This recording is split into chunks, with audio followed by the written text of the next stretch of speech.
What if we move it over there? That doesn't really help much either. It's the sun.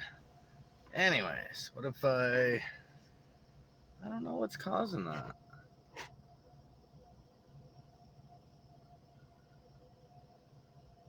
That would be nice if I could get something to sit up there, but I guess we're going to have to deal with a little bit of glare on the screen there. Let's shut this off. So, something that just came to my mind when I pulled into the wood chip pile is the concept of appearances. You know, there's people that will only... It appears that they're only sharing stuff on Facebook to glorify God, when it actually, to other Christians, real Christians, it's fake. There's no... Being charitable isn't giving people things. It's teaching them how to get it for themselves. Giving people food isn't charitable. Teaching people how to grow their own fruits and vegetables. Really?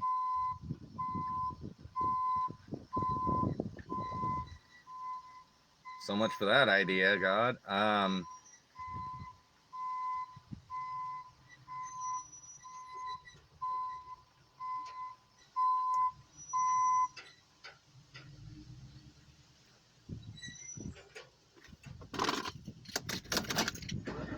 Guess the fuck I'm moving.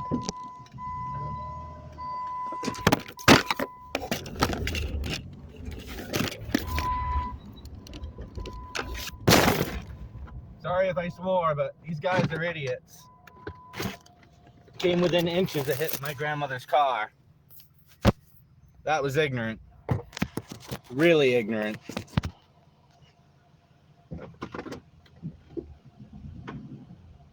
All set with that. That was dumb. That was Maine DOT, folks. Maine Department of Transportation. Can't even back up a trailer. Alright, let's try this again. Forgive my little outburst, but I'm all set with the DOT running into me.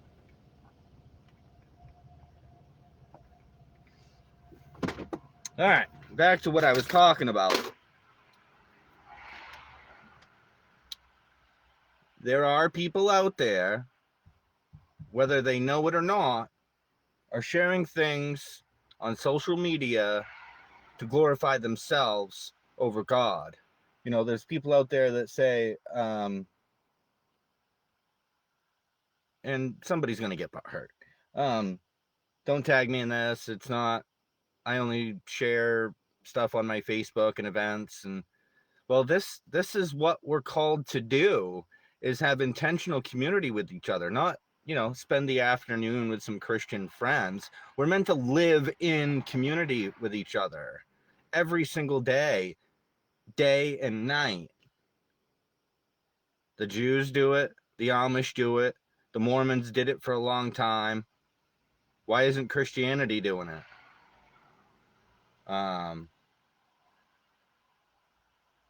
It's like everybody, it's like, at least first world Christians, I don't know about third world Christians, but first world Christians are very protective over their assets, which are more liabilities than assets.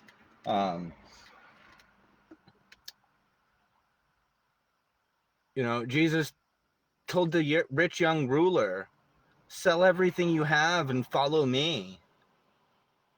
There's a message there of don't put your faith in material goods. Yeah, we all need shelter. We all need warmth or cooling when it's hot. We need food. We need a skill.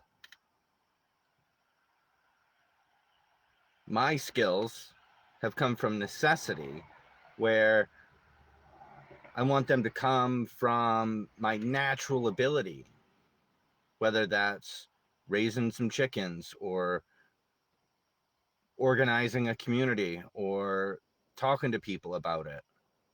Um, it you know, God has control, of course, but it's really aggravating to see some of these Christians pretending to be charitable when they're just giving people things. I want to give people the opportunity to provide for themselves. I don't want to give them stuff. That's fake charity. You know, I don't tag people anymore, but when I did, I tagged them because I thought they supported the ministry, and many of them do, and many of them asked me to stop tagging them, which makes absolutely no sense to me. So yeah, it's one of those days.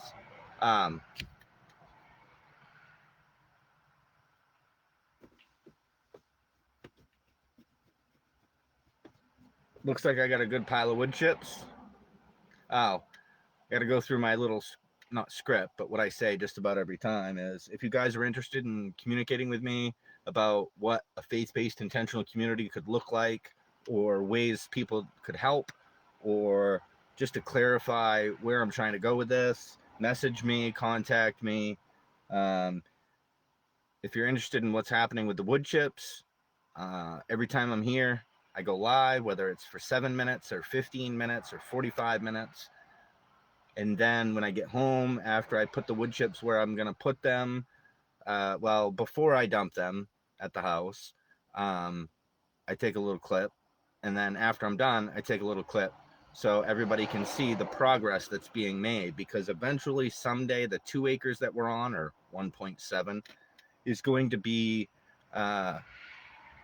the a place where Christians can come and fellowship together, study together, you know, go on retreats together, go hiking, you know, through the backwoods of Greenbush.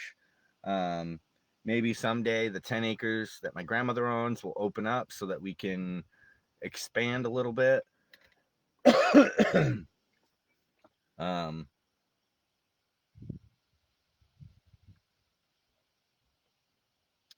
and eventually, of course, I plan on expanding beyond just the 11.7 acres that we have. It's more like 10, because the 2 acres is actually 1.7. The 10 acres that my grandmother owns is more like 6 if you discount the little brook and swamp area. But yeah, it's eventually going to lead to multiple campuses and whatever you want to call them, campuses or locations or farms or monasteries, however it works out. But eventually there will be more content coming out as things progress. We had a pretty decent seed harvest for the red columbines. I'd say somewhere around 2,000 to 2,100 seeds. Right now we're waiting on the evening primrose seed pods to dry on the plant. I don't know if you wait until they're on the plant. If anybody knows anything about evening primrose, get a hold of me. Drop a comment. I mean,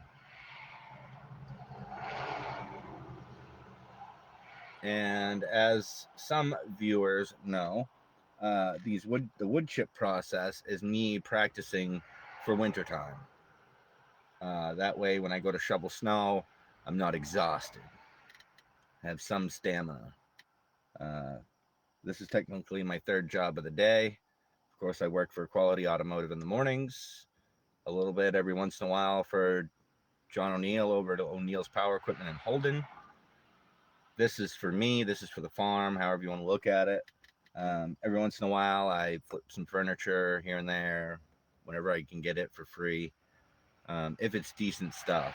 I don't deal with couches. I don't deal with lazy boys. I don't deal with mattresses and box springs. Pretty much end tables, coffee tables, kitchen tables, counters, hallway things. I don't even know what the word is for those, but wooden furniture, more or less. Whoa. But Time for my practice.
Seriously, why can't you just sit there and be nice?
Yeah, well, that's right, bro.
Now,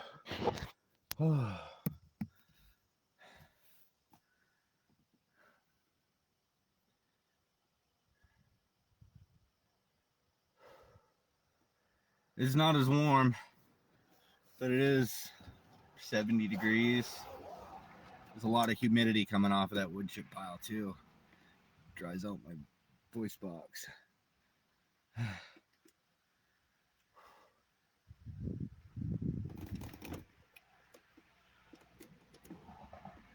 Huh. This is weird. Wood chips making a sound back there. Maybe some of them are settling. Anyways, I don't think I have any stops before I go home. Maybe one. I don't know. A little bit of ranty to start off with, but I think that is due. There's quite a few ministries around that only give people things. They don't try to make their lives better in the long run. Yeah, giving somebody a meal at the end of the day helps them today. Yeah, you might be able to preach the word to them, but they're not there to listen to the word. Nope. They're there to get food and leave. You know, there's one ministry in particular that I actually support more than others. And I stopped in the other day. It was a day off, and there was less than a handful of people at the Bible study. And there's another ministry close by to that one that does a morning service. And that morning service, I've never seen more than a dozen people at. But their evening service, because they provide a meal afterwards, I've seen that service packed. Now, my question is, how many of those people in the seats for the evening service are there for the service? How many of them are there to listen to the word? And how many of them are there just for the food? They don't care what that pastor says. They don't care what's preached. They're just there for the food. Now, I bet you could build a bit bigger following of people if you taught them how to raise that food instead of just giving it to them. That's the false charity that I was talking about in the beginning of this stream. This one I'm definitely going to upload to YouTube just because of the nature of the topic. I'm sure it'll piss off some people. I don't care. My mission is not to be nice. It's to present the truth. Again, I go back to the rich young ruler. sell everything you have, give to the poor, and come follow me. Now, that give to the poor doesn't mean just give them all your money from the items you just sold, but give it to a ministry that's going to instruct them on how to be productive members of society. You know, for a long time, I was not a productive member of society. And now that I am, I understand why people gave me such a hard time for not being a productive member of society. I feel better now that I get that off my chest. Of course, as usual, I never name names or name ministries. It's all vague, just because I'd rather not have the backlash from that. There is one pastor that I've talked to a couple times in the last couple of months. He knows who he is. Just know that the last time we spoke, I was struggling with income and making ends meet, and you suggested a few things, and I just found it odd that night one of my former employers, who is now my afternoon employer, was looking for a part-time mechanic, and just so happened that I have experience at the shop. I have some of the skills required. It's unfortunate that the previous mechanic had to go to jail for that to happen, but maybe he'll clean up his act.